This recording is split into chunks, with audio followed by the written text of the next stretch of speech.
ഒരു കാരണവും ഒരു ആവശ്യവുമില്ലാതെയാണ് ആ സ്ത്രീ ഈ സംഘടനയെ തകർക്കുവാൻ ആദ്യത്തെ ശ്രമം നടത്തിയത്. ഇതൊക്കെ ഞാൻ ഈ അടുത്ത സമയത്താണ് അറിഞ്ഞത്. ഞാനും അന്ന് ജനറൽ സെക്രട്ടറി ആയിരുന്ന ശ്രീ മഹേഷും ഒരുമിച്ച് ഈ സ്ത്രീയും ഭർത്താവും കൂടി പോയ കാറിനകത്ത് യാത്ര ചെയ്തു. സ്വാഭാവികമായിട്ടും സംഘടനയുടെ പ്രസിഡൻറ്റും സെക്രട്ടറിയും കൂടി ഇരുന്ന് സംസാരിക്കുമ്പോൾ സംഘടനയുടെ ശരിയും തെറ്റും പോക്കും വരവും പ്രവർത്തിക്കുന്നവരുടെ പോരായ്മകളും ഒക്കെ വിമർശിക്കപ്പെടും. എൻ്റെ സഹപ്രവർത്തകരായിട്ടിരുന്ന അജിത്തിനെയും ചന്ദ്രബാബുവിനെയൊക്കെ അവരൊക്കെ ആക്റ്റീവായിട്ട് മുന്നിൽ നിന്ന് പ്രവർത്തിക്കുന്നവരാണ്. സ്വാഭാവികമായിട്ട് അവർ ചെയ്യുന്നതിനകത്ത് തെറ്റും ശരിയും ഉണ്ടാകും. ചില തെറ്റുകൾ എനിക്ക് ശരിയായിട്ട് തോന്നും, അത് സെക്രട്ടറിക്ക് ശരിയായിട്ട് തോന്നില്ല. സ്വാഭാവികമാണ്. ആ കാര്യത്തെക്കുറിച്ച് ഞങ്ങൾ സ്വകാര്യമായി ചർച്ച ചെയ്തത് ആ സ്ത്രീ അത് അവരുടെ കാരണത്തിരുന്ന് മൊബൈൽ ഓൺ ചെയ്ത് റെക്കോർഡിംഗ് ഇട്ട് താത്തു വെച്ചു. നമ്മളറിയുന്നില്ല. അത് ചതിയാണ്. സദ്വിശരണം 2022 സെപ്റ്റംബർ 1 ചന്ദിൽ വെച്ച് ബ്രഹ്മശ്രീ കരുണാകര ഗുരുവിൻ്റെ ജയന്തി ആഘോഷം നടക്കുകയുണ്ടായി. ആ ജയന്തി ആഘോഷം കഴിഞ്ഞപ്പോൾ അതിൻ്റെ അവലോകന മീറ്റിംഗ് എന്നുള്ള രീതിയിൽ മുളന്തുരുത്തിയിൽ വെച്ച്, അതായത് 18/9/2022 ഒരു മീറ്റിംഗ് നടക്കി. മുളന്തുരുത്തി ശ്രീ ശശി അണ്ണൻ്റെ വീട്ടിൽ വെച്ചാണ് ആ മീറ്റിംഗ് നടക്കുന്നത്.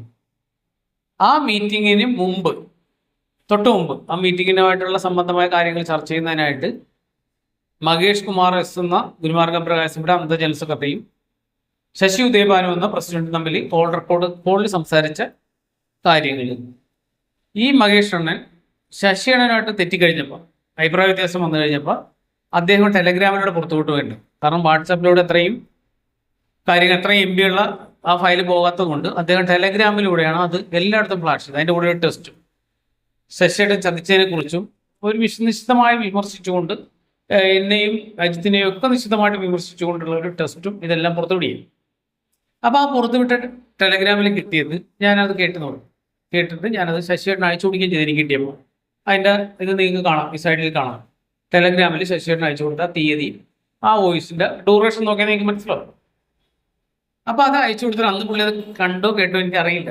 പക്ഷെ പിന്നീട് ഒരിക്കലും അതിൻ്റെ ഒരു 10 മിനിറ്റ് ഞാൻ ടെലഗ്രാമിൽ നിന്ന് ഓൺ ചെയ്ത് അത് വാട്സപ്പിലേക്ക് എടുത്തിട്ട് അതിൻ്റെ ഒരു പ്രധാനപ്പെട്ട ഒരു കാര്യം മനസ്സിലാക്കാൻ വേണ്ടി അത് എക്സിക്യൂട്ടീവ് ഗ്രൂപ്പിലിട്ട് ഗുരുമാർഗം പ്രകാശം.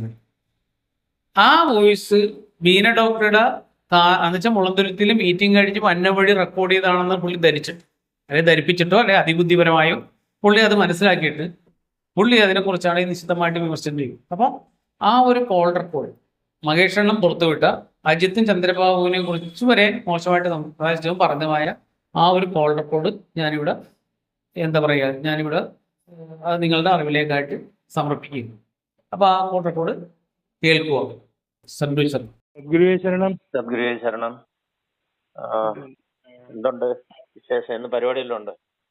ഇന്നില്ല, ഇന്ന് നമുക്ക് ഓഫ്. നാളെ രാവിലെ. പിന്നെ മറ്റേ ഈ ബോംബെ അശോകൻ ചേട്ടനെ കുറിച്ച് ശാന്തിമോഹന് മെസ്സേജ് ഇട്ടെന്ന് പറഞ്ഞില്ലേ? അത് സത്യമല്ല കേട്ടോ. അല്ലേ? അല്ല, ഞാൻ ശാന്തിമോഹന്റെ അടുത്ത് വിളിച്ചു പോയി. ആണോ? ശാന്തിമോഹൻ ചന്ദ്രബാബുവിനെ കുറിച്ച് വളരെ നിശ്ചിതമായി വിമർശിച്ച് സംസാരിച്ചിരുന്നു. ചന്ദ്രബാബു ഈ സംഘടനയെ തകർക്കും എന്നുള്ള രീതിയിലുള്ള അഭിപ്രായങ്ങൾ പറഞ്ഞിരുന്നു. ചന്ദ്രബാബുവിന്റെ പോക്ക് ശരിയല്ല എന്നുള്ള രീതിയിൽ പറഞ്ഞിരുന്നു. പുള്ളി ഗുരുജയന്തിക്ക് വരുന്ന കാര്യത്തിലും അലംഭാവം കാണിച്ചു എന്നുള്ളത് സത്യമാണ്. അത് പുള്ളിക്ക് ശാന്തിമോഹൻ പറയുന്നത് പുള്ളി അവിടെ എന്തെങ്കിലും സംഭവം എന്തെങ്കിലും പ്രശ്നം ഉണ്ടാക്കും എന്ന് പേടിച്ചാണ് പുള്ളി വരാതിരുന്നത്. അത് സത്യം. അതെനിക്ക് പുള്ളി അതുകൊണ്ടാണ് വരാത്തത്. അങ്ങനെ ഒരു പ്രശ്നം ഉണ്ടാകുമ്പോൾ ഒളിച്ചു കളിക്കുന്ന ആളുടെ നമുക്കും ആവശ്യമില്ല. അത് വേറൊരു കാര്യം. പിന്നെ ശാന്തിമോഹൻ വേറൊരു കാര്യം പറയുന്നുണ്ട്. പുള്ളി ഇങ്ങനെ ഈ കാണുന്ന കാര്യങ്ങൾ എല്ലാവരുടെ വിളിച്ച് പറയുന്ന ഒരു പാർട്ടിയാണ്. അത് പുള്ളിക്ക് ഇപ്പൊ നമ്മൾ രഹസ്യം സൂക്ഷിക്കണമെന്ന് പറഞ്ഞാൽ രഹസ്യം സൂക്ഷിക്കാൻ പറ്റാത്തൊരവസ്ഥ. ഇതിനകത്ത് എനിക്കൊരു അഭിപ്രായമുള്ള എന്താന്ന് ചോദിച്ചു കഴിഞ്ഞാല്, ഈ ഹരിയന്റെ അതേ എതിർത്ത് വരുന്നവരെല്ലാരും 916 അല്ല, കാറ്റഗറി തിരിച്ച് താഴെ വരെ പോകാം, ആരെയും കളയണ്ട.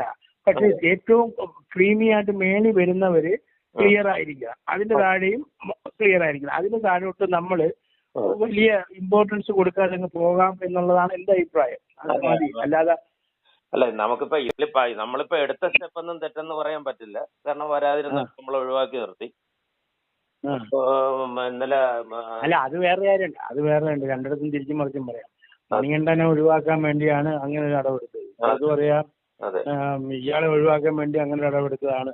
അതെ പ്രസിഡന്റ് ചെയ്തൊരു അടവാണ്. കാര്യം ചോദിച്ചപ്പോൾ ഇതാന്ന് പറഞ്ഞെന്ന് പറഞ്ഞാൽ അതെ അതിലെ ഇന്നലെ സാത്വിക ജന്നി രാജേന്ദ്രപ്രസാദ് സാറിനെ വിളിച്ചിരുന്നു പറഞ്ഞു. ആ അപ്പൊ മണികണ്ഠനെ ഒഴിവാക്കുന്നു എന്നുള്ള ഒരു സൂചന കിട്ടിയതിന്റെ പേരിലായിരിക്കണം.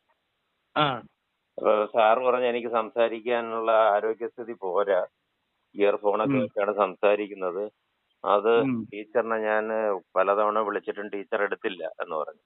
അപ്പൊ പറഞ്ഞ് ടീച്ചർ സുഖമില്ലാതെ കിടക്കുകയാണ്, അതുകൊണ്ടാണ് എടുക്കാത്തത്, വേറെ കാര്യമൊന്നുമില്ല എന്ന് പറഞ്ഞ് അധികം സംസാരിച്ചില്ല. എനിക്കൊരു കാര്യം പറയാനുണ്ടായിരുന്നു, അത് പിന്നെ പറയാന്ന് പറഞ്ഞ് വെച്ചു വന്നു. അപ്പൊ സാറ് പറയുന്നത് അത് മിക്കവാറും ഈ മണികണ്ഠനെ നമ്മൾ ഒഴിവാക്കുന്നുവെന്ന് അറിഞ്ഞതിന് ശേഷമുള്ള ഒരു റിയാക്ഷൻ ആയിരിക്കും എന്നാണ് സാറ് പറയുന്നത്. മണികണ്ഠനെ ഒഴിവാക്കണ്ട, ഏറ്റവും താഴത്തെ കാറ്റഗറി കിടക്കട്ടെങ്കിൽ. അല്ല സാറിനും അഭിപ്രായ വ്യത്യാസമൊക്കെ ഉണ്ട് മണികണ്ഠനെ കുറിച്ച്, എനിക്കും ഉണ്ട്. അല്ല സാറ് മണികണ്ഠനെ അടുപ്പിക്കരുതെന്ന് തന്നെയാണ് സാറ് പറഞ്ഞിട്ടുള്ളത്. സാർ ഇപ്പോഴും ആണ് ഇതിനകത്ത് സാധ്യജന്യൊക്കെ ഒരു ബെൽറ്റ് കിടക്കുന്നുണ്ട്. ശത്രുപക്ഷത്തോട്ട് നമ്മൾ തള്ളി അടുപ്പിക്കണ്ട എന്ന് വിചാരിച്ചാൽ അടുപ്പിക്കണമെന്നുള്ളതും അല്ല, ശത്രുപക്ഷത്തോട്ട് തള്ളി വിടണ്ട. അതിൽ വരുന്ന ഒരു കാര്യം എന്ന് പറയുന്നത് ഈ വക്കം സുരേഷുമായിട്ട് അവന് ലിങ്കുണ്ട്. അതാണ് സാറിന് ബുദ്ധിമുട്ടുണ്ടാക്കുന്നത് മാനസികമായിട്ട്. അപ്പൊ അത് സത്യമാണ്. അപ്പൊ അവൻ ഈ സംസാരിച്ച് വരുമ്പോ ഇവിടുത്തെ കാര്യങ്ങളെല്ലാം വക്കം സുരേഷ് പറഞ്ഞു കൊടുക്കും, അത് ഉറപ്പാണ്. അവനപ്പം എക്സിക്യൂട്ടീവൊന്നും വെക്കാൻ ഒക്കത്തില്ല. അതെ അതെ അതെ. ഇതിനകത്ത് പ്രശ്നമാകുന്നത് ഈ അജിത് ചന്ദ്രബാബുവും തന്നെയാണ് ഇവരെയൊക്കെ പൊക്കിക്കൊണ്ട് വന്നത്. ആൻഡ്രൂസിനെ കൊണ്ടുവന്നതും ഇവരാണ്. അതുപോലെ തന്നെ ബോംബെ അശോകനെ ഒരു ദിവസം ഞാൻ കന്യാകുമാരി പോകുന്നത് വണ്ടിക്കകത്ത് ആളില്ല, ഇന്നാഞ്ച് അത് ബോംബെ അശോകൻ. അതുപോലെ ഒരു ദിവസം നോക്കിയപ്പം ആൻഡ്രൂസ് സാറ്, അപ്പൊ പിന്നെ ഒരു ദിവസം ശാന്തി മോഹൻ. ഇനി ഇവരെല്ലാരെയും ഓരോരുത്തരെ കൊണ്ടുവരും. പിന്നീട് കുറച്ചാൾ കഴിയുമ്പോൾ ഇവര് അവരെയൊക്കെ തള്ളിപ്പറയുകയും ചെയ്യും. അതെ അതെ അതെ അതെ. എന്നാൽ ഒരു കാര്യമുണ്ട്, കന്യാകുമാരി പോകുന്ന പ്രധാനപ്പെട്ട ഒരു യാത്രയല്ലായിരുന്നു നമ്മളതിന്റെ തുടക്കത്തിൽ ആരംഭത്തിന് അപ്പൊ അന്നേരം അത്രയും ഉറപ്പല്ലാത്തവരൊക്കെ എടുത്തോണ്ട് വരുന്നത് എന്തിനാണെന്ന് എനിക്ക് മനസ്സിലാകുന്നത്. തീർച്ചയായും. അപ്പൊ ഇവര് കൊണ്ടുവരുമ്പോ എന്റെ ധാരണ എന്താ, എന്നെ കാട്ടി ഇതിലേക്ക് അറിയാവുന്ന കൂട്ടരല്ലേ ഇവര്? തീർച്ചയായും അത് പ്രസന്റൊക്കെ കുട്ടിയല്ല, എന്നെക്കാളും ഒക്കെ അറിയാവുന്ന, അവർക്ക് വ്യക്തിപരമായിട്ട് കൂടുതൽ അടുപ്പമുള്ളവരാ. തീർച്ചയായും. അപ്പൊ ഇവര് കൊണ്ടുവരുമ്പോ നമ്മൾ വിശ്വസിക്കുന്നു, ഇവർ വേണ്ടെന്ന് പറയുമ്പോ നമ്മൾ തള്ളിപ്പറയുന്നു. അത് വല്ലാത്ത അവസ്ഥയാണ്. അതെ. അപ്പൊ ഇന്നലെ കണ്ട ബോംബെ അശോകൻ ചേട്ടന്റെ ഭാര്യ ഡോക്ടർ ബീനയെ കണ്ട വിളിച്ചിരുന്നു. ഡോക്ടർ ബീന എന്റെ അടുത്ത് പറഞ്ഞതല്ല, പ്രസാദ് സാർ പറഞ്ഞതാണ്. ഡോക്ടർ ബീനയെ വിളിച്ചിട്ട് ഇന്നലെ ടീച്ചർ ഡോക്ടർ ബീനയെ വിളിച്ചിട്ട് പറഞ്ഞു, ഞങ്ങൾ മീറ്റിങ്ങിനൊന്നും വരുന്നില്ല, ഞങ്ങൾക്ക് ഈ തമ്മിലടിക്കാനും നാണം കെട്ട പരിപാടിക്കൊന്നും ഞങ്ങൾക്ക് വയ്യ എന്ന് പറഞ്ഞു, വെറുതെ പറഞ്ഞതാണ്. അയാളെ ഒഴിവാക്കിയെന്ന് കണ്ടപ്പം പറഞ്ഞതാ. അതെ അതെ. അപ്പൊ അവരെ ഒഴിവാക്കിയതല്ല, അതിന്റെ കാരണം പറയണമെന്നല്ലേ നമ്മൾ പറഞ്ഞോളൂ. അല്ല അതല്ല സാറ് ഡോക്ടർ ഈ തമ്മിലടി പ്രസാദ് സാറിന്റെ ഭാര്യ ടീച്ചർ പറഞ്ഞതാണ് ഞാൻ പറഞ്ഞത്, ഡോക്ടറുടെ അടുത്ത് പറഞ്ഞത്. ഞങ്ങള് രാജേന്ദ്രപ്രസാദ് സാറും പ്രിയമത ടീച്ചറും വരുന്നില്ല എന്നുള്ള രീതിയിൽ ഡോക്ടറുടെ അടുത്ത് പറഞ്ഞു എന്ന് പറഞ്ഞു. അങ്ങനല്ല പറഞ്ഞത്. സാറൊക്കെ അല്ലേ ഇതിന്റെ നോട്ടീസ് അംഗീകരിക്കുകയും നിർദ്ദേശം തന്നുകൊണ്ടിരിക്കുന്ന ഒക്കെ സാറല്ലേ. വെറുതെ പറഞ്ഞതാണെന്നേ, ഡോക്ടറെ തെറ്റിദ്ധരിപ്പിക്കാൻ വേണ്ടി ടീച്ചർ പറഞ്ഞതാണ്. ആണോ? ഡോക്ടറെ നിലപാട് എന്താണെന്ന് അറിയാൻ വേണ്ടിയിട്ട് പറഞ്ഞതാണ്. അല്ലാതെ വരാതിരിക്കാൻ വേണ്ടി പറഞ്ഞതല്ല.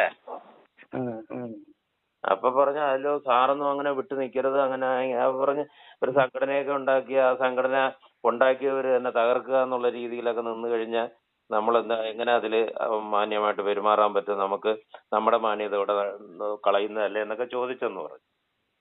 അപ്പൊ ആ കൂട്ടത്തിലാണ് ഡോക്ടർ ടീച്ചറിന്റെ അടുത്ത് പറഞ്ഞത്, അശോകൻ ചേട്ടന്റെ ഭാര്യ വിളിച്ചിരുന്നു, വിളിച്ചിട്ട് പറഞ്ഞു എന്ന്, ഞാൻ കൊച്ചിന് സുഖമില്ലാത്തതുകൊണ്ടാണ് വരാത്ത. കൊച്ചിന് സുഖമില്ലാത്തതുകൊണ്ടൊന്നും അല്ല, വരാതിരുന്നത് പേടിച്ചിട്ട് തന്നെയാണ്. അവിടെ എന്തെങ്കിലും സംഭവം ഉണ്ടാവും, അപ്പൊ അതിൽ പാർട്ടിസിപ്പേറ്റ് ചെയ്യണ്ട. പിന്നെ അതിന്റെ സൈഡിൽ വേറൊന്നുണ്ട്, ഗുരുജയന്തിക്ക് വന്നിനി അവന്റെ അതൃപ്തി പിടിച്ച് പറ്റണ്ടെന്നും ചിന്തിച്ചു കാണും. അതിനകത്ത് കിടക്കുന്ന അതിനകത്ത് കുറെ വിഷയങ്ങളുണ്ട്. ഇയാള് വേറെ കാര്യമുണ്ട്, ഏതാണ്ട് വർഷങ്ങൾക്ക് മുമ്പ് 2012-13 ഒക്കെ ഇയാളും വേറെ 2-3 പേരുമായിട്ട് കൊല്ലത്ത് ഇവിടെ വന്നു, എന്നെയും വിളിച്ചു.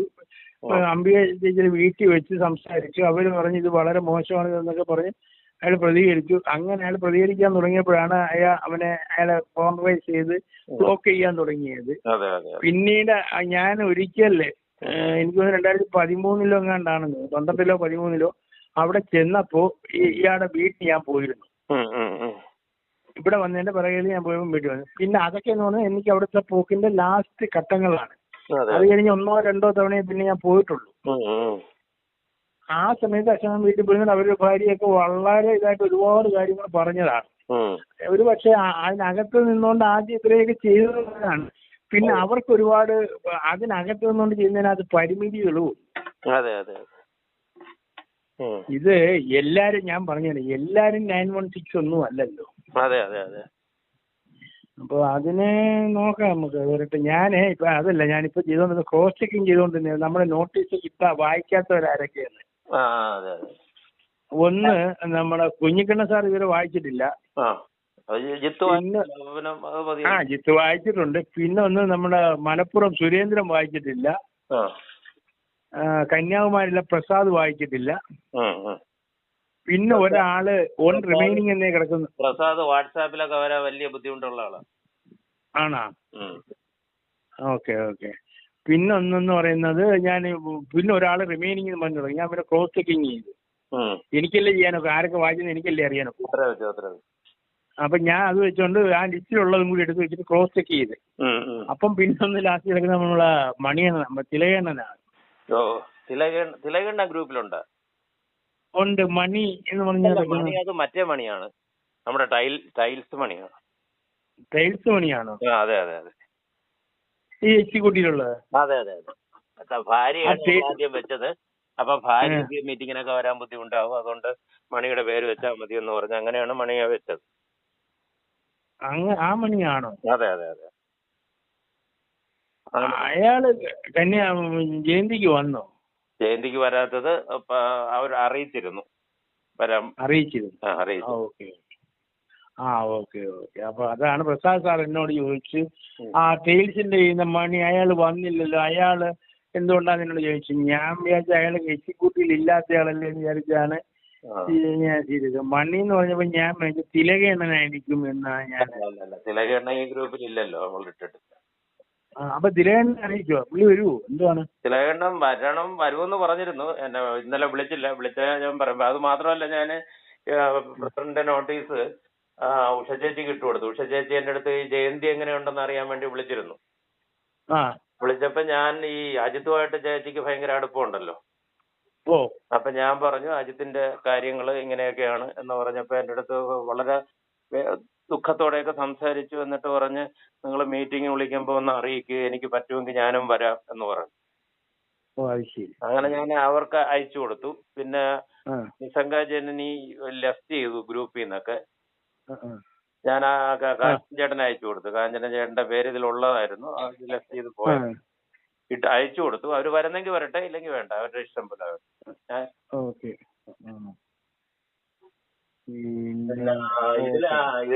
ഇപ്പൊ ടീച്ചറിന്റെ അടുത്ത് ഡോക്ടർ പറഞ്ഞത് അശോകൻ ചേട്ടന്റെ ഭാര്യയെ വിളിച്ചിട്ട് കൊച്ചിന് സുഖമില്ലാത്തതുകൊണ്ടാണ് വരാൻ പറ്റാത്ത ജയന്തിക്ക്. കൊച്ചിനെന്ന് പറഞ്ഞാൽ കൊച്ചുമോള്, മകളുടെ മകള്. അപ്പൊ അത് വേണമെങ്കിൽ മുഖവിലക്ക് എടുക്കാം. പക്ഷെ അവര് ഉടക്കിന് നിൽക്കുന്നോണ്ട് എന്തായാലും തൽക്കാലം അങ്ങനെ വേണ്ട. മുഖവിലക്ക് എടുക്കാന്ന് പറഞ്ഞാലേ പുള്ളി ഈ മീറ്റിംഗിൽ പങ്കെടുക്കാനായിട്ട് കാണിക്കുന്ന അമിത ആവേശം വേറെ ചിലപ്പോ ദുരുദ്ദേശമായിരിക്കും. ഈ മീറ്റിംഗ് വരണ്ടെന്നല്ലേ നമ്മൾ പറഞ്ഞേക്കുന്നത്. അപ്പൊ പുള്ളിക്ക് ഇതിൽ പങ്കെടുക്കാൻ ആഗ്രഹമുണ്ട്. അതുകൊണ്ട് പുള്ളിക്ക് പങ്കെടുക്കാനുള്ള ഒരു അവസരം ഉണ്ടാക്കി കൊടുക്കണമെന്നും പറഞ്ഞാണ് വൈഫ്, അശോക ചേട്ടന്റെ വൈഫ് ഡോക്ടറെ വിളിച്ചതെന്ന് പറഞ്ഞു. ഇതിപ്പോ എന്റെ അടുത്ത് ബീന ഡോക്ടർ പറഞ്ഞു ശാന്തി മോഹന് ഇയാൾ അയച്ചു കൊടുക്കേണ്ട സ്ക്രീൻഷോട്ട് ഉണ്ട്, അജിത്തിന്റെ ആവശ്യമുണ്ടെങ്കിൽ എത്തിക്കാമെന്ന് പറഞ്ഞു വെച്ചിരിക്കുന്നു. നമുക്കൊരു കാര്യം ചെയ്യാം, ഡോക്ടർക്ക് കൊടുക്കാമെന്ന് അജിത്ത് പറഞ്ഞെന്ന്. അജിത്ത് പറഞ്ഞത് ശാന്തിമോഹൻ, ഞാൻ എന്താ ഇത്രയും നേരം ശാന്തിമോഹന്റെ സംസാരിച്ചുകൊണ്ടിരിക്കുകയായിരുന്നു. ശാന്തിമോഹൻ പറഞ്ഞത് ചന്ദ്രബാബുവിനെ കുറിച്ച് പുള്ളി ഒരുപാട് കാര്യങ്ങൾ പറഞ്ഞിട്ടുണ്ട്, അല്ലാതെ വേറൊന്നും പുള്ളി പറഞ്ഞിട്ടില്ല എന്നാണ് ശാന്തിമോഹൻ പറഞ്ഞത്. അങ്ങനെയാണെങ്കിൽ ഒരു കാര്യം ചെയ്യണം, അജിത്തിനെ കയ്യിലെടുക്കണം. ഈ പൊളിറ്റിക്സ് എങ്ങനെയാണ്, രണ്ടുപേരും കൂടി നിൽക്കുമ്പോൾ അജിത്തിനെ ഞാൻ ഇങ്ങനെ കയ്യിലെടുക്കണം. കയ്യിലെടുത്തിട്ട് ചന്ദ്രബാബുവിനെ വെക്കണം. അജിത്തിനും ചന്ദ്രബാബുനും കൂടി ഒരുമിച്ചാന്ന് പോരാ. അജിത്തിനെ കയ്യിലെടുത്തെങ്കിൽ ശരിയാവും. ഇതിനെ കയ്യിലെടുത്ത അജിത്താണ് ഇതിന്റെ ക്രൂക്കഡ് ബുദ്ധി. അവനാണ് ഈ ചന്ദ്രബാബു എന്ന് പറയുന്നത് വെറും മന്ദബുദ്ധിയാണ്. ചന്ദ്രബാബു എന്ന് പറയുന്നത് വെറും മന്ദബുദ്ധിയാണ്. മന്ദബുദ്ധിയാണ്, പക്ഷെ സംസാരത്തിനകത്ത് അഹങ്കാരമേ ഉള്ളൂ. അതത്രേ ഉള്ളൂ. അത് ശരിയാണ്. ആ മന്ദബുദ്ധി ആയതുകൊണ്ടാണ് ഈ അഹങ്കാരം വരുന്നത്. ഈ ചന്ദ്രബാബുവിനെ കൊണ്ട് ഇതൊക്കെ ചെയ്യിക്കുന്ന അജിത്താണ്. അത് നമ്മൾ മനസ്സിലാക്കാതെ പോകരുത്. അത് ശരിയാ. കാര്യം അറിയാ, കണ്ണിങ് ആയിട്ടുള്ളവർ വളരെ പൊളൈറ്റ് ആയിട്ട് സംസാരിക്കും. ഇതുവരെ ഈ അജിത്തിനെതിരെ നമുക്ക് പറയാനുള്ള ഒരു തെളിവ് പോലും നമ്മുടെ കയ്യിലില്ല. ഒരു വോയിസ് പോലും അജിത്ത് ഇട്ടിട്ടില്ല. പക്ഷേ ഈ ചന്ദ്രബാബു ഇട്ട ചന്ദ്രബാബുവിന്റെ വോയിസിന്റെ എല്ലാം പിന്നിൽ അജിത്താണ്. ചന്ദ്രബാബു ഈ പറഞ്ഞിരിക്കുന്ന അഹങ്കാരങ്ങളുടെ ഈ ശബ്ദത്തിന്റെ എല്ലാം പിന്നില് ബുദ്ധി അജിത്തിൻ്റെതാണ്. അതെനിക്കറിയാം. കാരണം നേതാജിക്കെതിരെ പൊരുതുമ്പോ നേതാജിയെ ആവശ്യമില്ലാത്ത കാര്യങ്ങൾ പറഞ്ഞപ്പോ അതിനെതിരെ ചന്ദ്രബാബു പറഞ്ഞ ഒരുപാട് വോയിസ് ചന്ദ്രബാബു ഇട്ടിരുന്നു നമ്മുടെ 7 പേർ. ആ ചന്ദ്രബാബുവിന് ഇതെല്ലാം ഈ പോയിന്റ് എല്ലാം പറഞ്ഞു കൊടുത്ത് വോയിസ് ഇടിക്കുന്ന, അത് പറഞ്ഞുകൊണ്ടിരിക്കുന്ന ഇടയ്ക്ക് തന്നെ പോയിന്റ് പറഞ്ഞു കൊടുത്ത് ചന്ദ്രബാബുവിനെ കൊണ്ട് ഇത് അത്രയും പറയിപ്പിച്ചത് അജിത്താണ്. ഞാൻ സാക്ഷിയാണ്. അപ്പൊ ഈ അജിത്ത് എന്നിട്ട് എന്ത് ചെയ്തു? ഞാൻ വളരെ ഈ കലണ്ടർ ഉണ്ടാക്കാൻ വേണ്ടി ചെയ്ത ത്യാഗവും അനുഭവിച്ച കഷ്ടപ്പാടും ഒക്കെ ആർക്കും മനസ്സറിവുന്ന രീതിയിൽ ഒരു വോയിസ് ഇട്ട് അതിന്റെ പിന്നാലെ ആർക്കും എന്ന് പറഞ്ഞാൽ ചന്ദ്രബാബുവിനോട് വിരോധവും അവനോട് സ്നേഹവും തോന്നണം കേൾക്കുന്ന ആർക്കും. അപ്പൊ എന്റെ മനസ്സിലാക്കിപ്പോഴും എനിക്ക് വല്ലാതെ വേദന ഒന്നും, എന്തിനിങ്ങനെ കണ്ണിങ്ങാവുകയോ ഇതൊക്കെ ചെയ്യുന്നത് എന്തിനാണെന്നാണ് എനിക്കിപ്പോഴും മനസ്സിലാവുന്നത്. അല്ല ഈ സംഘടനയില് ആർക്ക് വേണമെങ്കിലും ചെയ്ത് അദ്ദേഹം കൊടുക്കുക. എനിക്ക് ചെയ്യാൻ പറ്റുന്നത് ഏറ്റവും വലിയ കാര്യം അത് മാത്രമേ. അല്ല, അതുകൊണ്ട് ഈ ഞാൻ പറഞ്ഞത് അജിത്തിനെ നമ്മൾ സോപ്പിട്ട് കയ്യിൽ നിർത്താന്ന് പറയുന്നത് നമ്മളെന്താ ചെയ്യുക? കുതിരയ്ക്ക് കൊമ്പ് കൊടുക്കുന്ന പോലെ ആയിരിക്കും. തിരിച്ചു പിടിക്കണം. ഇതിന്റെ വിഷം ശരിക്കും പറഞ്ഞാൽ തിരിച്ചായ വലിയ അപകടമില്ല. അവൻ ഈ ഗുണ്ട സ്റ്റൈൽ ഉണ്ടെന്നുള്ളതേ ഉള്ളു. അവൻ മന്ദബുദ്ധിയാണ്. അല്ല, ഞാൻ പറഞ്ഞ പൊളിറ്റിക്സ് രണ്ട് ഒന്നിനെ കയ്യിലെടുക്കുന്നതാണ് എന്റെ ബുദ്ധി. പക്ഷെ അതിൽ വരുന്ന എന്ന് പറയുന്നത് ഇപ്പം നമുക്ക് എന്തെങ്കിലും ഈ ഇവരുടെ ഭരണസമിതിയിൽ നമുക്ക് കേൾപ്പിക്കാൻ പറ്റുന്ന വോയിസ് എന്ന് പറയുന്ന ചന്ദ്രബാബുവിന്റെ മാത്രമേ ഉള്ളൂ. അജിത്ത് ബുദ്ധിപൂർവ്വം വാട്സാപ്പ് കോളെ വിളിക്കൂ, നമുക്ക് റെക്കോർഡ് ചെയ്യാൻ പറ്റില്ല. അത് റെക്കോർഡ് ചെയ്യാൻ പറ്റില്ല എന്ന് മാത്രമല്ല, വോയിസ് മെസ്സേജ് ആയിട്ടിടയില്ല ഈ കാര്യങ്ങളൊന്നും, സംസാരിക്കുകയുള്ളൂ. ഇവൻ മന്ദബുദ്ധി ആയതുകൊണ്ട് ഇവ എന്ത് ചെയ്യും? ഇത് വോയിസ് മെസ്സേജ് ആയിട്ട് അങ്ങിടും. പക്ഷേ ഈ തെറിച്ച ശബ്ദ സ്വഭാവം എല്ലാ സമയത്തും ഉണ്ട്. എല്ലാ സമയത്തും ഉണ്ട്. അല്ല, ശാന്തിമോഹൻ തന്നെ പറയുന്നത് എനിക്ക് ഈ സംഘടനയുടെ തലപ്പത്ത് കയറിയിരുന്നാൽ കൊള്ളാമെന്നൊരു ആഗ്രഹം ഇപ്പൊ വരുന്നത്. ഈ ചന്ദ്രബാബു പറഞ്ഞത് ആണോ? ശാന്തിമോഹൻ പറഞ്ഞതാ ഇപ്പൊ. ഇതിന്റെ എല്ലാത്തിന്റെയും കൂടെ തലപ്പത്തുനിന്ന് വന്നാലെന്തെന്ന് ഒരു ചിന്ത എനിക്ക് എന്റെ മനസ്സിലുണ്ട്. അതിനാണ് ആഗ്രഹം, മനസ്സിന്റെ ആഗ്രഹം അതാണ്.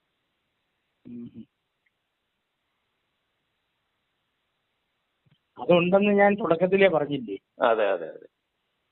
അതായത് അയാൾക്ക് അന്നേരം മുഖം പുറത്ത് കാണിക്കാൻ വയ്യാത്ത രീതിയിൽ പോക്സോ കേസും പ്രശ്നമായിട്ട് കിടന്നപ്പോ അച്ഛനെ വെക്കുക, ഞാൻ അതിന്റെ കാര്യങ്ങൾ നോക്കിക്കോളാം എന്നതായിരുന്നു ആദ്യത്തെ അഭിപ്രായം.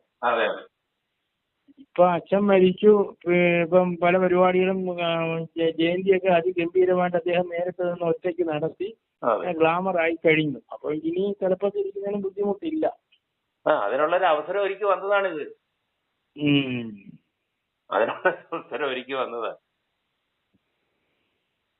ഇനിയിപ്പൊ ഇത് നടന്നില്ലെങ്കിൽ ചന്ദ്രൂര് പോയി ഇലക്ഷൻ ജയിക്കുമായിരിക്കും. ഗ്രൗണ്ടൊക്കെ മിനുക്കി എടുത്തിട്ടുണ്ട്. ഇത് എന്തായാലും കേസിനകത്ത് ആദ്യം സംഘടന ഇടപെടണം. കേസുകളുടെ കാര്യങ്ങളല്ല, പക്ഷെ കുറെ തെളിവും പ്രൂഫൊക്കെ അയാളുടെ കയ്യിൽ ഇരിക്കുകയാണെന്ന് തോന്നുന്നു. നമ്മുടെ സംഘടനയുടെ കാശ് കൊണ്ട് ഉണ്ടാക്കിയ തെളിവുകൾ പോലും അയാളുടെ കയ്യിലാണ്. അതെ അതെ.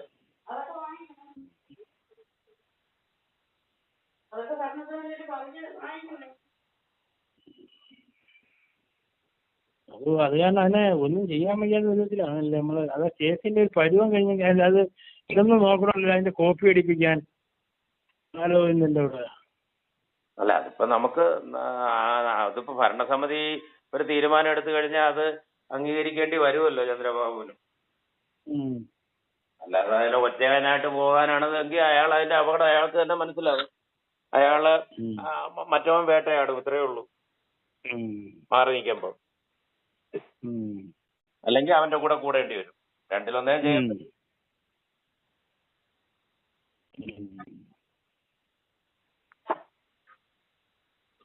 അങ്ങനെ ഒറ്റയ്ക്ക് നിൽക്കുന്നതിന്റെ അപകടം നന്നായിട്ട് മനസ്സിലാക്കാൻ പറ്റും ചന്ദ്രബാബുവിനെന്നാണ് എനിക്ക് തോന്നുന്നത്.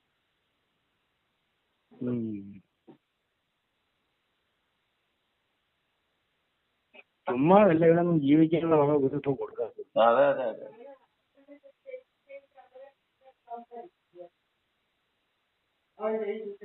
ഇന്നലെ ബിനുവിനെ വിളിച്ചിരുന്നു പ്രസാദ് സാർ. ബിനുവിനെ വിളിച്ചിട്ട് പറഞ്ഞു, ബിനു ഞാനൊന്നും വരുന്നില്ല, അവിടെയൊക്കെ ഈ അവസ്ഥയിലൊക്കെ അല്ലേ ഞാൻ. അയ്യോ അത് പറ്റില്ല സാറേ, സാറ് വന്നേ പറ്റൂ എന്ന് പറഞ്ഞു. അവ പറഞ്ഞു എനിക്ക് ആരോഗ്യ പ്രശ്നമുണ്ട്, ഈ തമ്മിലടിയുടെ ഇതിന്റെ ഭാഗമാകാൻ ഞാനില്ല, ഞാൻ വരുന്നില്ല എന്ന് പറഞ്ഞു. ബിനുവിനെ ഒന്ന് ചൂട് കയറ്റാൻ വേണ്ടിയിട്ടാണ് സാർ അത് പറഞ്ഞത്. അപ്പൊ ബിനു പറഞ്ഞു സാറൊന്നും ഒന്നും പറയണ്ട, സാറൊക്കെ വന്നാ മതി,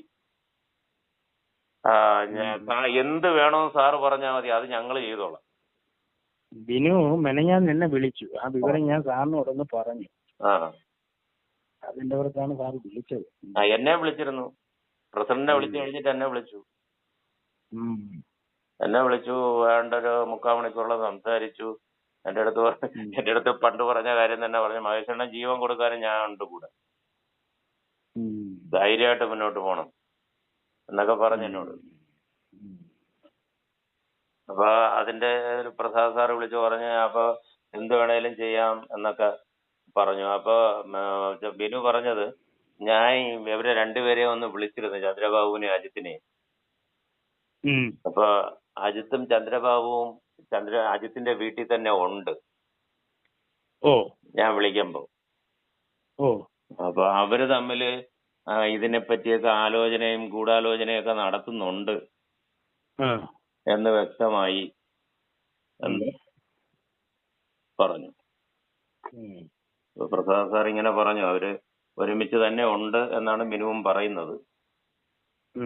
അപ്പൊ അവരൊരുമിച്ച് ഗൂഢാലോചന നടന്നുണ്ട്.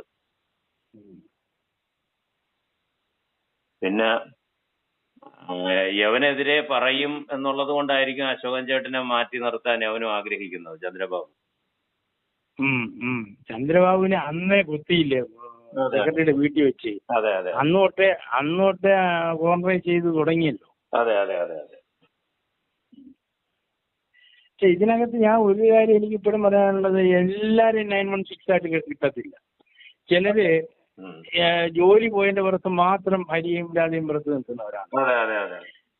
ചിലര് എന്തെങ്കിലും സാമ്പത്തികത്തിന്റെ പുറത്തോ അല്ലെങ്കിൽ ഏതെങ്കിലും വിവാഹബന്ധം വെച്ചു കൊടുത്തത് ഏക്കാതെ വന്നതിന്റെ പുറത്തോ അല്ലെ അതിന്റെ നഷ്ടത്തിലോ ദോഷത്തിലോ അങ്ങനെ പല പല വ്യക്തിപരമായ കാരണങ്ങളാലാണ് പലരും മാറി നിൽക്കുന്നത്. പക്ഷെ നമുക്കൊരു സംഘടന എന്നുള്ള നിലയിൽ ഇവരെ എല്ലാം കൊണ്ടുപോകേണ്ടിയും വരും. അത് ചെയ്യുമ്പോൾ എന്താണെന്ന് വെച്ച് കഴിഞ്ഞാൽ ഫസ്റ്റ് സർക്കിളും സെക്കൻഡ് സർക്കിളും കഴിഞ്ഞുള്ള സർക്കിളുകളിലെ ഇവരെ നിർത്താവൂ. അതിനകത്ത് നമുക്ക് രണ്ടുപേർക്കും പറ്റിയ പരാജയം എന്ന് പറയുന്നത്, അജിത്തും ചന്ദ്രബാബുവും പറയുന്നവരെ നമ്മൾ വിശ്വസിച്ചു. നമുക്ക് അതിനകത്തുണ്ടായിരുന്ന ഒരു അറിവ് കുറവുണ്ട്. എനിക്കും വർഷങ്ങളായിട്ട് ശാന്തിഗിരിയായിട്ടുള്ള ബന്ധക്കുറവും സെക്രട്ടറിക്കും അത് തന്നെയാണ് സംഭവിച്ചത്. നമുക്ക് രണ്ടുപേർക്കും അങ്ങനെ ഒരു മിസ്റ്റേക്ക് പറ്റിയത് ഇവര് മുതലെടുത്തു. അതാണ് എന്റെ യഥാർത്ഥ വസ്തുത. അതുകൊണ്ട് നമുക്ക് കുറച്ച് കണ്ണിയാവാം, നമുക്ക് ആരെയും വെറുപ്പിക്കണ്ട. നമുക്കൊരു 2 സർക്കിളിന് വെളിയിൽ എല്ലാരെയും ഇട്ടേക്കാം. ഒരിച്ചിരി കുഴപ്പമുണ്ടെങ്കിൽ 3ാമത്തെ സർക്കിളിന് വെളിയിൽ ഇട്ടേക്കാം. കാര്യം നമുക്ക് ഞാൻ അത് പറയുന്ന കാര്യം പൊതുവെ ഒരുപാട് പേരെ പറഞ്ഞു വിടുന്നു എന്നൊരു സംഭാഷണം വന്നിട്ടുണ്ട്. അത് അജിത് ചന്ദ്രബാബു ആണോ എന്ന് അറിഞ്ഞില്ല. അത് മൊത്തം സെക്രട്ടറിയുടെ പേരിൽ വെച്ചിട്ടാണ് ചെയ്യുന്നത്. അപ്പൊ അങ്ങനെ ഒരു നിലപാട് വേണ്ട നമുക്ക്. വേറൊന്നും കൊണ്ടല്ല, നമ്മൾ ആരെയും പറഞ്ഞു വിട്ടിട്ടില്ലല്ലോ ഇതുവരെ. പറഞ്ഞു വിട്ടിട്ടുള്ളത് നേതാജി അല്ല സോറി ഇത് ശ്രീ ഗുരുവിനെ മാത്രമല്ലേ നമ്മൾ പറഞ്ഞു വിട്ടിട്ടുള്ളൂ, വേറെ ആരെയും പറഞ്ഞു വിട്ടിട്ടില്ലല്ലോ. ശ്രീ ഗുരുവിനെ മാത്രമേ നമ്മളായിട്ട് പറഞ്ഞു വിട്ടുള്ളൂ, വേറെ ആരെയും പറഞ്ഞു വിട്ടിട്ടില്ല. അപ്പം അല്ല, അവരെയൊക്കെ നമുക്കൊരു പേര് സകലിൽ അതിനപ്പുറം ഇട്ടിരുന്നാൽ മതി. അങ്ങനെ അവരൊന്ന് ശ്രദ്ധിക്കാൻ. കാര്യം ഇവര് കൊണ്ടുവരും. ഞാൻ പറഞ്ഞില്ലേ, ഒരു ദിവസം കന്യാകുമാരി പോകുമ്പോഴാണ്, ഒരു ദിവസം ബോംബെ അശോകനകത്തിരിക്കുന്നത്, വേറെ ദിവസം കന്യാകുമാരി പോയപ്പോൾ കാണാൻ ആൻഡ്രൂ സാറായിരിക്കുന്നത്, അതുപോലെ തന്നെ ഒരു ദിവസം ശാന്തി മോഹൻ അതിനകത്തിരിക്കുന്നത്. ഇവരൊക്കെ ഇവരുമായിട്ടുള്ള ബന്ധങ്ങളും അടുപ്പങ്ങളും വെച്ചോണ്ട് വിളിച്ചോണ്ട് വന്നിട്ട് പറച്ചിൽ കേട്ടാൽ തോന്നുന്നു അവരാണ് ഈ സംഘടനയുടെ അടുത്ത സെക്രട്ടറിയോ പ്രസിഡന്റോ ആവേണ്ടത്. ഇല്ല, ഇതിപ്പോ ഇന്നലെ ഇട്ട നോട്ടീസിന്റെ കാര്യത്തിൽ നമ്മൾ ആരെങ്കിലും അകറ്റി നിർത്താൻ ശ്രമിക്കുന്നുവെന്ന് പറയാനുള്ള ഒരു സാധ്യതയും എവർക്കില്ല. കാരണം ചന്ദ്രബാബു തന്നെയാണ് ചാരൻ കടന്നു കയറിയിട്ടുണ്ടെന്നും വിവരങ്ങൾ കൊടുക്കുന്നുണ്ടെന്നും ഇവിടെ സൂചിപ്പിച്ചതും നമ്മൾ അതിനെപ്പറ്റി അന്വേഷിച്ചപ്പോൾ അറിഞ്ഞ കാര്യത്തിന്റെ വെളിച്ചത്തിലാണ് നമ്മൾ ഇങ്ങനെ ഒരു തീരുമാനം എടുത്തത്. അത് അതെ, നമ്മുടെ തലയ്ക്ക് വെക്കേണ്ട ഒരു കാര്യമില്ല. അതെ, അല്ല ഞാൻ പറയുന്നത്, ഇവരൊരു ദിവസം ഓരോരുത്തരെയും കൊണ്ടുവരും. 2 ദിവസം കഴിഞ്ഞിട്ട് ഇവര് പറയും ഇവരാണ് ഏറ്റവും മേളിൽ ഇരിക്കേണ്ടവരെന്ന് തോന്നുന്നു. അപ്പൊ നമ്മളും മനസ്സുകൊണ്ട് ചോദിക്കുമ്പോൾ ഇവരൊക്കെ അത്രയും കൂടെ കഷ്ടപ്പെട്ടവരായിരിക്കും. പിന്നെ 2 ദിവസം കഴിയുമ്പോൾ പറയും അണ്ണാ അവൻ പോകാനെ തെറിയാണ് പറയുന്നത്. അതാണ് ഇതുവരെ കൂടെ സംഭവിച്ചുകൊണ്ടിരിക്കുന്നത്. ഈ വേറെന്നുള്ളതെന്ന് പറഞ്ഞാൽ നമ്മളിത് ഇട്ട സാഹചര്യത്തില് ആർക്കെങ്കിലും അങ്ങനെ ഒരു ബുദ്ധിമുട്ടുണ്ടെങ്കിൽ അവർക്ക് ഗ്രൂപ്പിൽ തന്നെ ആ കാര്യം പറയാമല്ലോ. പറയാമായിരുന്നു. അല്ല, അവരെ ഇപ്പൊ ഒഴിവാക്കരുതായിരുന്നു എന്തെങ്കിലും ഇടായിരുന്നല്ലോ. അതെ അതെ അതെ. അല്ലെങ്കിൽ പ്രസിഡന്റ് അല്ലേ, അപ്പൊ പ്രസിഡന്റ് പേഴ്സണലായിട്ടെങ്കിലും ഇടാമായിരുന്നല്ലോ. അതെ, ഇടാമായിരുന്നു എന്ന് മാത്രമല്ല, ഇപ്പൊ ആരൊക്കെയാണോ ജയന്തിക്ക് വരാത്തത് അവർക്കൊരു വിശദീകരണവും കൊടുക്കാറുണ്ടല്ലോ. അതിനുള്ള സാധ്യതയുണ്ടല്ലോ. അതിനും ഉണ്ടായിരുന്നു, അതും പറഞ്ഞിട്ടില്ല. അപ്പൊ പിന്നെ ആരെ ഇതിപ്പോ പുറത്താക്കുന്നോ അല്ലെങ്കിൽ അകറ്റി നിർത്താൻ ശ്രമിക്കുന്നോ ആർക്ക് ആരെയെ കുറ്റപ്പെടുത്താൻ പറ്റുമോ? എനിക്ക് തോന്നുന്നില്ല അങ്ങനെ ചെയ്യാൻ പറ്റുമെന്ന്. കാരണം ആർക്കും പറയാനുള്ള ചാൻസ് നമ്മൾ നഷ്ടപ്പെടുത്തിയിട്ടില്ല. അതെ, ആൻഡ്രൂ സാറിനെയൊക്കെ ഈ സമയം വരെയും ഗ്രൂപ്പിൽ നിന്ന് ഒഴിവാക്കിയിട്ടില്ല, ഇപ്പോഴും ചുമക്കുന്നുണ്ട്. പിന്നെ ആരെ ഒഴിവാക്കിയെന്ന് അവർക്ക് പറയാൻ പറ്റുമോ? ആരും വിശദീകരണമോ അല്ലെങ്കിൽ പേഴ്സണലായിട്ട് ബന്ധപ്പെടുകയില്ല. മണികണ്ഠൻ വന്ന് പറഞ്ഞ ആൻഡ്രൂ സാറിനെ നമ്മളൊന്ന് പോയി വിളിച്ചാൽ വരുമല്ലോ, അത് പറ്റത്തില്ലെന്ന് ഞാനും പറഞ്ഞു. അതെന്റെ അടുത്തും പറഞ്ഞു. ഞാൻ പറഞ്ഞു അത് നടക്കില്ല എന്ന് പറഞ്ഞു. കാരണം അദ്ദേഹം ദുരുദ്ദേശത്തോടു കൂടി ചെയ്ത കാര്യം അങ്ങനെ തന്നെ നിൽക്കുകയും അത് അംഗീകരിച്ചു അതേ അവസ്ഥയിൽ നിൽക്കുമ്പോൾ അദ്ദേഹത്തെ പോയി വിളിക്കുകയും ചെയ്യുമ്പോൾ അദ്ദേഹം ചെയ്ത് ശരിയാണെന്ന് നമ്മൾ അംഗീകരിക്കുന്നതിന് തുല്യമായി. അതേസമയം അവരുമായിട്ട് ബന്ധപ്പെടാതെ മലപ്പുറത്തുനിന്ന് സുരേന്ദ്രനോ അതല്ലെങ്കിൽ കോഴിക്കോട്ടുനിന്ന് രാജ്കുമാറോ വന്ന് കണക്കിന്റെ കാര്യം ചോദിച്ചെങ്കിൽ നമുക്ക് പിന്നെയും പറയാമായിരുന്നു. അതെ അതെ അതെ അതെ. ദിവസവും ഇതുമായിട്ട് ബന്ധപ്പെട്ട് അതിനെപ്പറ്റി ചർച്ചയും കാര്യങ്ങളും ചെയ്ത് പറഞ്ഞു പോകുന്ന ഒരാള് അയാളുടെ മനസ്സിനകത്ത് കിടന്ന കന്യാകുമാരിയിലെ പുസ്തക ഇഷ്യൂ തന്നെയായിരുന്നു. അതെ അതെ. ഓക്കെ. അപ്പൊ ഇത് ഈ നോട്ടീസ് വായിക്കാത്തവര് പ്രസ്താവനയാണെന്ന് വിളിക്കട്ടെ. ശരി ശരി, ഞാൻ അത് നോക്കിക്കൊണ്ട് ഈ വിളിക്കാം. പിന്നെ ഒന്ന് സുരേന്ദ്രൻ മലപ്പുറം എന്ത് പറ്റിയെന്ന് അറിയാൻ വയ്യ. ഇത് വരുന്നതുമാണ്. പിന്നെ കുഞ്ഞിക്കണ്ണ സാറാണ്, പിന്നെ ജിത്തു കണ്ടിട്ടുണ്ട്. ഇത് 3 പിന്നെ മണിയാണ്. അങ്ങനെയാണെങ്കിലേ ഡോക്ടറെ വിളിച്ചിട്ട് ഈ ശാന്തി മോഹന് അശോകൻ ചേട്ട ഇട്ട മെസ്സേജ് ഒന്ന് ഡോക്ടർക്ക് ഇട്ട് കൊടുക്കാൻ പറയാൻ പറഞ്ഞു. അതെ, ഡോക്ടറും ശാന്തി മോഹനുമായിട്ട് കോണ്ടാക്ട് ഉണ്ടോ? അജിത്ത് വഴിയാണ്. അജിത്തിന്റെ അടുത്ത് പറയാൻ പറയുക. അജിത്തിന് ഡോക്ടർ വേണം കിട്ടുകൊടുക്കാന്നല്ലേ പറഞ്ഞ ഡോക്ടർക്ക്. അത് ഒന്ന് വാങ്ങിക്കാൻ പറയുക ഡോക്ടറോട്. അജിത്തിന്റെ വാങ്ങിക്കട്ടെ. വാങ്ങിക്കുമ്പോ നമുക്ക് കല്ലും അതെല്ലാം തിരിയുമല്ലോ. ഡോക്ടർ വാങ്ങിക്കട്ടെ. ഡോക്ടർ ചോദിച്ചാൽ തരുകയും കൊടുക്കുകയും ചെയ്യുമല്ലോ. നമ്മൾ ചോദിച്ചതല്ലേ തരാതെ. ഡോക്ടർക്ക് ഇപ്പോഴും അജിത്തിനോട് സോഫ്റ്റ് കോർണറാണ്. അജിത്തിനെ മനസ്സിലായിട്ടില്ല, ഇനി മനസ്സിലാകാൻ കിടക്കുന്നേ. ആ അല്ല എന്നോട് പറഞ്ഞ് അജിത്തിനോട് പറഞ്ഞ് അജിത്തിനെ കറക്റ്റ് ചെയ്യിക്കാന്ന് പറഞ്ഞു. ഞാൻ പറഞ്ഞു നല്ല കാര്യമെന്ന് പറഞ്ഞു.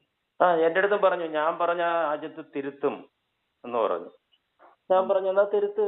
അതാണ് ഒരാള് തിരുത്താൻ ഉണ്ടായാൽ അത് തിരുത്തപ്പെടാൻ ഒരാള് തെറ്റ് ചെയ്യുന്ന ആള് തയ്യാറുമാണെങ്കിൽ നമുക്ക് സന്തോഷമുള്ള കാര്യമാണ്. ചെയ്തോളാൻ പറഞ്ഞു. ഈ ചന്ദ്രബാബുവിനെ ഇപ്പൊ എന്തോ പറയുന്നു?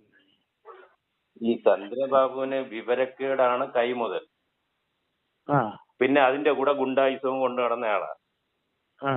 ഈ രണ്ട് കാര്യങ്ങളല്ലാതെ ചന്ദ്രബാബുവിന്റെ കയ്യിൽ കൈമുതലായിട്ടൊന്നുമില്ല. ആ ചെറുക്കനെയൊക്കെ വളർത്തി വെക്കുന്ന എത്ര നാശകാരിയായിട്ടാണെന്നറിയോ? അയ്യോ കഷ്ടമാ. അപ്പൊ ആ ഒരു അറിവുകേടിനെ പൂർണ്ണമായിട്ടും മുതലെടുത്തുകൊണ്ട് ഇപ്പൊ അവനെ ഒരു ചട്ടുകമായിട്ട് അല്ലെങ്കിൽ എന്താ കുട്ടിക്കുരങ്ങനായിട്ട് ഉപയോഗിക്കുന്നത് അജിത്താണ്. അതാണ് ഞാൻ അജിത്തിനോട് ഞാൻ പല പ്രാവശ്യം പറഞ്ഞു. അപ്പൊ അജിത്ത് സമ്മതിച്ചു. ഞാൻ പറഞ്ഞു ചന്ദ്രബാബുവിന്റെ ആത്മാർത്ഥത ഒന്നും ഞാൻ ചോദ്യം ചെയ്യുന്നില്ല, ഇതിനെല്ലാം ഞാൻ സമ്മതിച്ചു. പക്ഷെ അദ്ദേഹത്തിന്റെ സംഭാഷണം വിനയം എന്ന് പറയുന്നത് കയ്യിലെത്ത് പോയിട്ടില്ല. എന്ത് കാര്യവും പിടിവെക്കുന്നതൊക്കെ പറയുന്നത്. അല്ല അതിലിപ്പോ അജിത്തിന്റെ തെളിവില്ല എന്നുള്ളതേ ഉള്ളൂ. ഇതിനേക്കാൾ രൂക്ഷമാണ് അജിത്തിന്റെ പ്രതികരണം. ഇതിനേക്കാൾ രൂക്ഷമാണ്. അജിത്ത് ഒട്ടും മോശമല്ല ഈ കാര്യത്തില്. അത് തെളിവുണ്ടാക്കാനുള്ള അവസരം ഉണ്ടാക്കില്ല എന്നുള്ളത് മാത്രമേ ഉള്ളൂ. അത് ബുദ്ധിപൂർവ്വം ചെയ്യുന്നതാണ്.